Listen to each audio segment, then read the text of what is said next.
जय हिंद दोस्तों, welcome back to army by YouTube channel. आज हम जीके जीएस के टॉप 30 मिक्सिंग प्रश्नों का टेस्ट लगाएंगे जो कि आपके आर्मी एग्जाम के लिए बहुत ज्यादा इंपॉर्टेंट रहेंगे। आज प्रश्नों की संख्या रहेगी टोटल 30।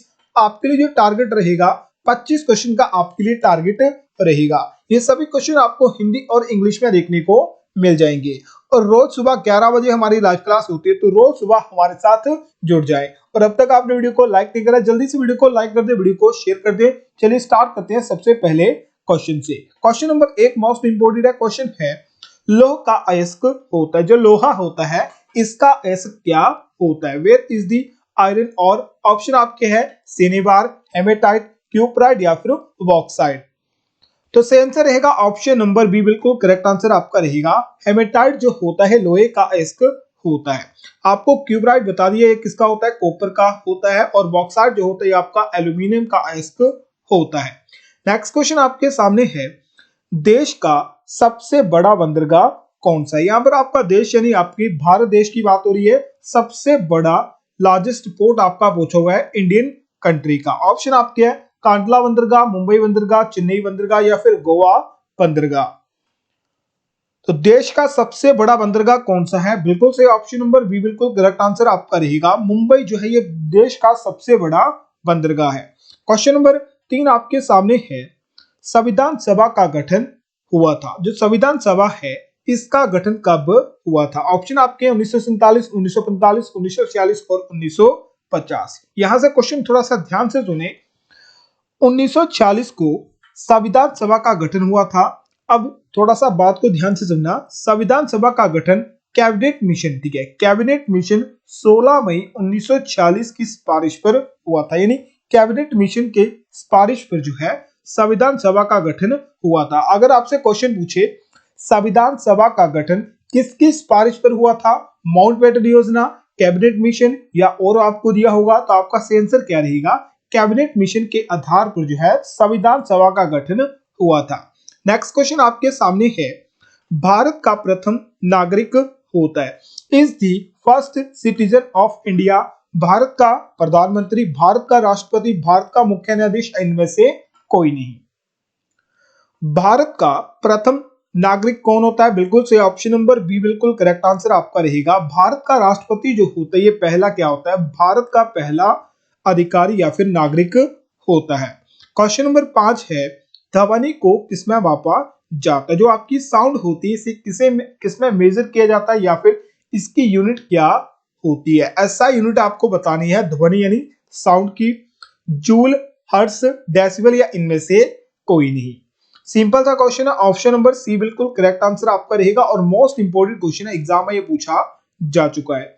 नेक्स्ट क्वेश्चन आपके सामने है, महात्मा गांधी का जन्म कब हुआ था? जो महात्मा गांधी थे इनका जन्म कब और कहां पर हुआ था? ऑप्शन आपके सामने है, जल्दी से बताइए सही आंसर क्या रहेगा।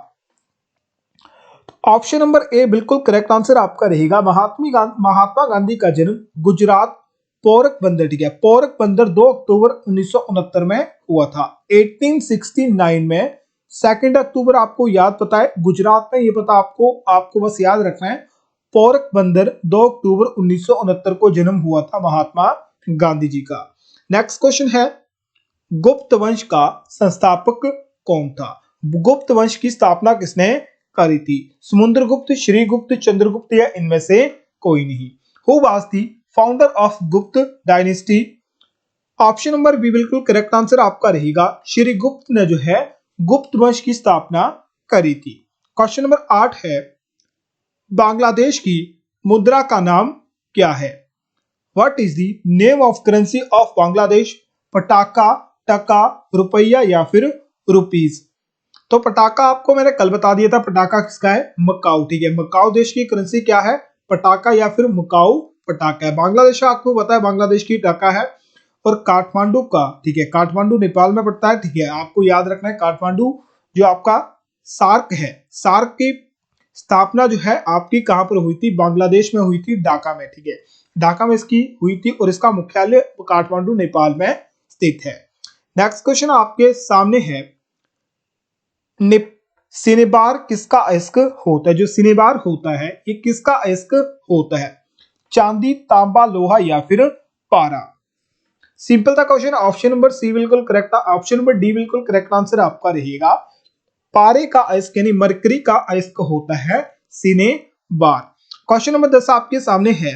करो या मरो का नारा किसने दिया था? Do and die slogan was give Mahatma Gandhi, Jawaharlal Nehru, Subhash Chandra Bose या फिर सरदार पटेल। कल आपसे क्वेश्चन पूछा था भारत छोड़ो आंदोलन, तो याद रखें भारत छोड़ो आंदोलन 1942, जिसमें महात्मा गांधी ने नारा दिया था क्या? करो या मरो। 8 अगस्त 1942 को भारत छोड़ो आंदोलन की शुरुआत हुई थी। उसके बाद इन्होंने नारा दिया था करो या मरो। नेक्स्ट क्वेश्चन है, दिल्ली भारत की राजधानी कब बनी थी? आप क्वेश्चन को थोड़ा सा ध्यान से पढ़ना और ध्यान से आंसर देना। दिल्ली भारत की राजधानी कब बनी थी? ऑप्शन आपके 1910, 1912, 1914 या फिर 1915। When did the Delhi become the capital of India? अगर आप ऑप्शन नंबर ए बता रहे हो तो बिल्कुल गलत रहेगा। 1911 बता रहे हो तो ऑप्शन नंबर बिल्कुल गलत रहेगा, ऑप्शन नहीं है। तो ऑप्शन नंबर बी बिल्कुल करेक्ट आंसर आपका रहेगा। 1912 में दिल्ली जो थी यह भारत की राजधानी बनी थी। अब क्वेश्चन यहां से 3 प्रकार के आते हैं कैपिटल ऑफ दिल्ली। भारत की राजधानी कलकत्ता से दिल्ली कब करी गई थी? 1911 में। 1911 में कलकत्ता से दिल्ली करी गई थी। और ये दिल्ली बनी कब थी? 1912 में ये बनी थी। और इसे संपूर्ण रूप से अधिकार जो मिला था 1931 में, संपूर्ण रूप से भारत की राजधानी दिल्ली बनी थी। तो तीनों क्वेश्चन आपके अलग हैं, अलग अलग तरीके से पूछे जाते हैं, तो याद रखते हैं। अगर इसी में अगर आपका ऑप्शन नंबर 1911 देखने को मिलता तो ऑप्शन नंबर ए बिल्कुल करेक्ट आंसर आपका रहता। अगर ऑप्शन नंबर ठीक है ऑप्शन में आपको 1911 देखने को मिलता तो। अब अभी तक आपने वीडियो को लाइक नहीं करा, जल्दी से वीडियो को लाइक कर दो, वीडियो को शेयर कर दो, चैनल को सब्सक्राइब भी कर लेना है। अब नेक्स्ट क्वेश्चन है, जापान की करेंसी का नाम क्या है? इंपॉर्टेंट क्वेश्चन है। What is the name of Japanese currency? Dollar, yen, yuan या इनमें से कोई नहीं। ऑप्शन नंबर बी बिल्कुल करेक्ट आंसर आपका रहेगा। येन जो है वर्तमान में किसकी करेंसी है? जापान की करेंसी है। कह सकते हैं युआन जो है, ठीक है, युआन जो है ये आपकी चीन की करेंसी है, वर्तमान में इसे चेंज कर दिया गया है। नेक्स्ट क्वेश्चन आपके सामने है, अबरक का सबसे बड़ा उत्पादक देश कौन सा है? अबरक का उत्पादक करने वाला सबसे बड़ा देश कौन सा है? रूस, चीन, भारत या फिर दक्षिण अफ्रीका। कौन सा देश अबरक का सबसे अधिक उत्पादन करता है? तो चीन, यानी ऑप्शन नंबर बी बिल्कुल करेक्ट आंसर आपका रहेगा। क्वेश्चन नंबर 14 है, वैसीन की संधि किनके मध्य हुई थी? वैसीन की संधि जो है ये किनके मध्य हुई थी? ऑप्शन आपके इस प्रकार से हैं। 1802 बाजीराव द्वितीय अंग्रेज, 1802 बाजीराव प्रथम और अंग्रेज, बाजीराव द्वितीय या फिर मुगलिया, इनमें से कोई नहीं। ये क्वेश्चन इंपोर्टेड है, इतिहास से क्वेश्चन यहां से पूछे जाते हैं मराठा साम्राज्य से। तो सही आंसर क्या रहेगा? ऑप्शन नंबर ए बिल्कुल करेक्ट आंसर आपका रहेगा। वैसीन की संधि जो है ये 1802 में हुई थी, पेशावी, ठीक है। अब इन्हें कुछ इस प्रकार से कहते हैं, पेशावा, पेशावा, ठीक है, कुछ पेशावा मराठाओं की होता होगा, ठीक है। पेशावा बाजीराव द्वितीय और अंग्रेजों के बीच 1802 में वैसीन की संधि हुई थी। नेक्स्ट क्वेश्चन आपके सामने है, फलों का अध्ययन कहलाता है? The study of fruit is called it. तो जल्दी से बताइए, फ्रूटों का अध्ययन क्या कहलाता है? ऑप्शन नंबर ए बिल्कुल करेक्ट आंसर आपका रहेगा। पोमोलॉजी जो है फलों का अध्ययन कहलाता है। क्वेश्चन नंबर 16 आपके सामने है, दिल्ली चलो नारा किसने दिया था? Who give the slogan Delhi चलो? ऑप्शन आपके जवाहरलाल नेहरू, महात्मा गांधी, सुभाष चंद्र बोस या फिर Sardar Patel. Option number C अगर आपका रहेगा तो बिल्कुल करेक्ट आंसर आपका रहेगा, सुभाष चंद्र बोस ने नारा दिया था दिल्ली चलो। क्वेश्चन नंबर 17 है, बिहू किस राज्य का प्रमुख त्योहार है? बिहू जो है ये किस राज्य का प्रमुख त्योहार है? मिजोरम, त्रिपुरा, असम या फिर अरुणाचल प्रदेश।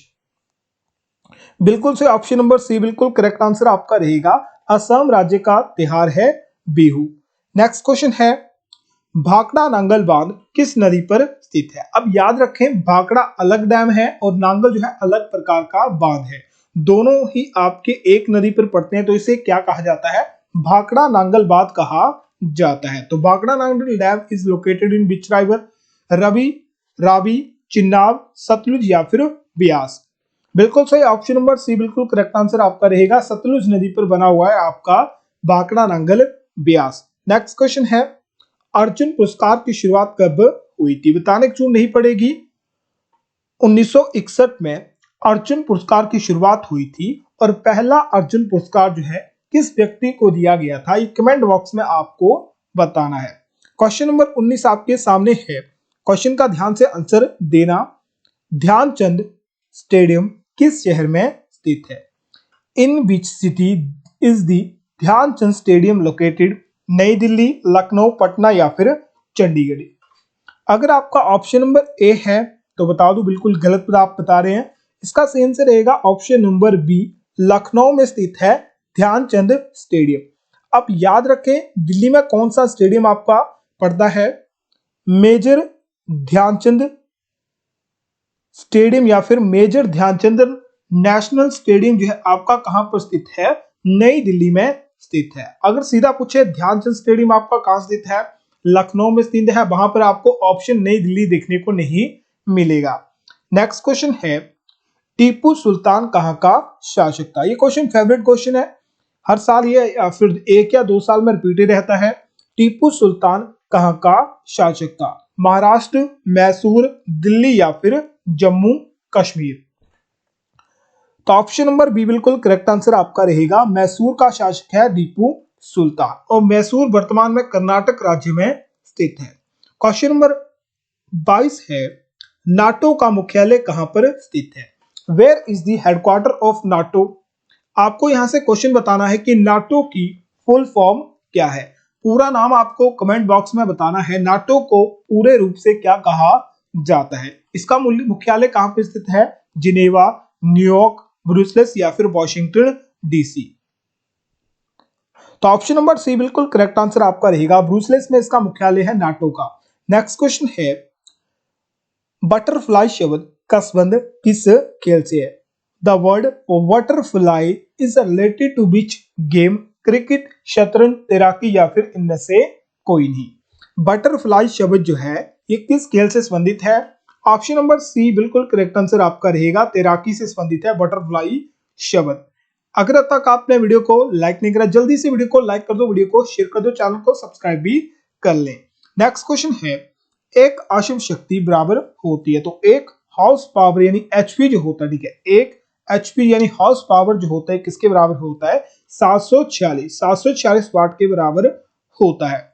नेक्स्ट क्वेश्चन आपके सामने है, आगरा किले के अंदर मोती मस्जिद का निर्माण किसने करवाया था? यहां से क्वेश्चन थोड़ा सा मैंने आपको सिंपल सा बता दिया। यहां क्वेश्चन पूछता है, आगरा में मोती मस्जिद का निर्माण किस शासक या फिर किस मुगल शासक ने करवाया था? जल्दी से बताइए, मोती मस्जिद जो कि आगरा में स्थित है, इसका निर्माण किसने करवाया था? ऑप्शन आपके सामने है, शेरशाह सूरी, अकबर, शाहजहां या फिर औरंगजेब? तो ऑप्शन नंबर सी बिल्कुल करेक्ट आंसर आपका रहेगा, शाहजहां द्वारा जो है आगरा किले में मोती मस्जिद का निर्माण करवाया गया है। नेक्स्ट क्वेश्चन है, शेरशाह सूरी का मकबरा कहां पर स्थित है? शेरशाह सूरी जो है इसका मकबरा कहां पर स्थित है? अब याद रखें, शेरशाह सूरी का शासनकाल जो है ये मुगल काल में, ठीक है, मुगल काल में ये आपका आता है। पहले बाबर आया, हुमायूं को शेरशाह सूरी ने हरा दिया, ठीक है, फिर शेरशाह सूरी की मृत्यु होगी, उसके बाद हुमायूं ने फिर सत्ता संभाली, उसके बाद अकबर आपका आया। तो कह सकते हैं एक राजा जिसने मुगल साम्राज्य को बुरी तरह हराया था वो आपका शेरशाह सूरी था। तो सही आंसर रहेगा, शेरशाह सूरी का मकबरा जो है कहां पर स्थित है? सासाराम बिहार में, ठीक है, सासाराम बिहार में आपका जो है शेरशाह सूरी का मकबरा स्थित है। नेक्स्ट क्वेश्चन है, इंग्लिश चैनल पार करने वाला पहला भारतीय कौन था? इंग्लिश चैनल को तैरकर पार करने वाला पहला भारतीय कौन था? आरती साहा, महीर सेन, आदित्य सेन या इनमें से कोई नहीं? तो सही आंसर रहेगा ऑप्शन नंबर बी, महिर सेन जो थे पहले भारतीय थे या फिर पहले भारतीय पुरुष थे जिन्होंने इंग्लिश चैनल को तैरकर पार किया था। अब थोड़ा सा बात को थोड़ा ध्यान से सुनना। अगर पूछे निम्नलिखित में से सबसे पहले इंग्लिश चैनल को किसने पार किया था, तो महिर सेन इसका सही आंसर रहेगा। 1958 में इन्होंने जो है इंग्लिश चैनल तैरकर पार किया था और आरती साहा ने जो है 1959 में जो है इंग्लिश चैनल को तैरकर पार किया था। तो सबसे पहले पुरुष ने करा था, उसके बाद महिला ने जो है इंग्लिश चैनल को तैरकर पार किया था। नेक्स्ट क्वेश्चन मोस्ट इंपोर्टेंट है, राष्ट्रीय पुस्तकालय कहां पर स्थित है? Where is the national library located? Option आपके हैं नई दिल्ली, कोलकाता, चंडीगढ़ या फिर मुंबई। भारत की राष्ट्रीय पुस्तकालय कहां पर स्थित है? तो सही आंसर रहेगा ऑप्शन नंबर बी, कोलकाता में स्थित है। नेक्स्ट क्वेश्चन, क्वेश्चन नंबर 29 है, एशिया की रोशनी किसे कहा जाता है? Light of Asia is called it. Option आपके महावीर जैन, समुद्रगुप्त, चाणक्य या फिर गौतम बुद्ध। बिल्कुल से ऑप्शन नंबर डी बिल्कुल करेक्ट आंसर आपका रहेगा। गौतम बुद्ध को लाइट ऑफ एशिया कहा जाता है। लास्ट क्वेश्चन आपके सामने है, बादीपुर राष्ट्रीय उद्यान कहां पर स्थित है? बादीपुर राष्ट्रीय उद्यान जो है ये कहां पर स्थित है? जल्दी से कमेंट बॉक्स में बताइए। ऑप्शन आपके उत्तराखंड, फिर आपका कर्नाटक, ओडिशा या फिर तमिलनाडु। जल्दी से बताइए सही आंसर क्या रहेगा। तो बादीपुर राष्ट्रीय उद्यान जो है आपका कहां पर स्थित है? कर्नाटक राज्य में स्थित है। बिल्कुल सही आंसर रहेगा ऑप्शन नंबर सी। अब जल्दी से बताइए 30 में से आपके कितने सही थे? कोई भी क्वेश्चन आपको होमवर्क क्या होता है तो आपको कमेंट बॉक्स में जरूर बताना है। बाकी अपना ख्याल रखिए, अपने घर वालों का ख्याल रखिए, घर से बाहर ना जाएं। कोरोना वायरस आपका बहुत तरह फैला हुआ। बाकी आपको घर के बाहर नहीं जाना, जरूरत आकर आपको पड़ती है तभी आपको घर से बाहर जाना है। बाकी अपना ख्याल रखिए, मिलते हैं एक और शानदार वीडियो में। तब तक अपना ख्याल रखें, अपने घर वालों का ख्याल रखें। जय हिंद, जय भारत।